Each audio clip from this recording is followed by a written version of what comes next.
Aloha, welcome to Paraglide Maui, located on Ka'unu'ulu Ranch. A cattle ranch they allow us to use for free flying. We have been allowed to fly here since the late 1960s with hang gliders and over the last 30 years with paragliders.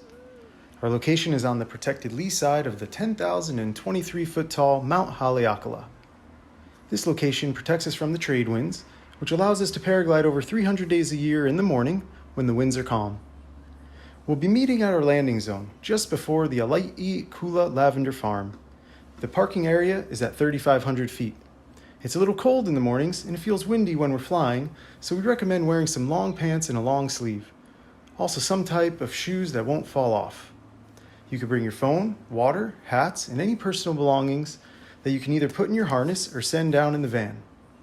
At our green picnic table, we'll fill out the forms. There are a few questions on the forms you'll have to answer before flying. All of our instructors are U.S. Hang Gliding and Paragliding Association Advanced Tandem Instructors. You will get teamed up with your instructor up at launch.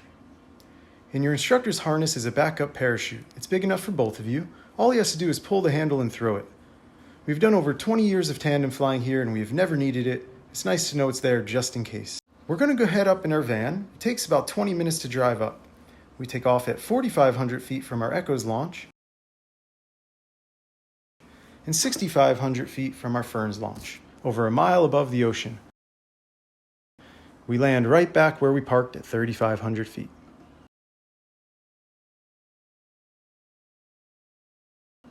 Once we get up to launch, we'll have some time to take pictures while the pilots are setting up their gliders. Launch is a hill, there's no cliff. We will get you set up with your helmet and your instructor will help you get securely buckled in your harness. Then we'll have to wait for the wind to come straight up the hill.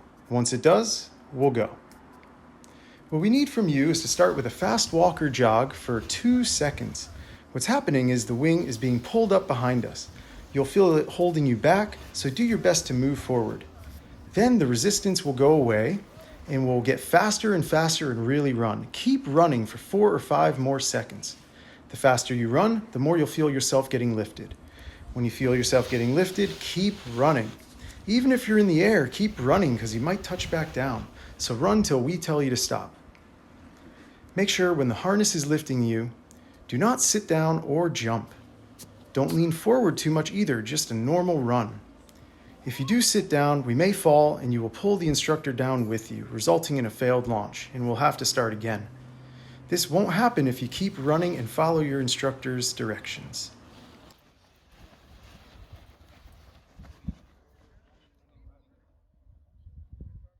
Once you're in the air, we'll tell you to stop running and help you get into your seat. Your harness is like a chair and you'll be sitting comfortably the rest of the flight.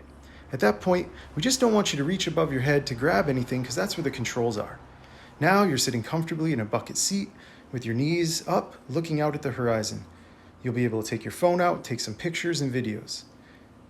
Keep your phone over your lap just in case you drop it. If you're not comfortable with doing that, your instructor will take some pictures for you and share them with you when we land. The flight time is going to be somewhere between 10 to 12 minutes for the 3,000-foot flight and 3 to 4 minutes for our 1,000-foot flight. We'll keep you up there as long as we can if we find some thermals. If you are flying the 3,000-foot flight, at our highest point, your instructor will ask if you want to do a roller coaster. We make some big turns and go much faster for the people who want some extra excitement.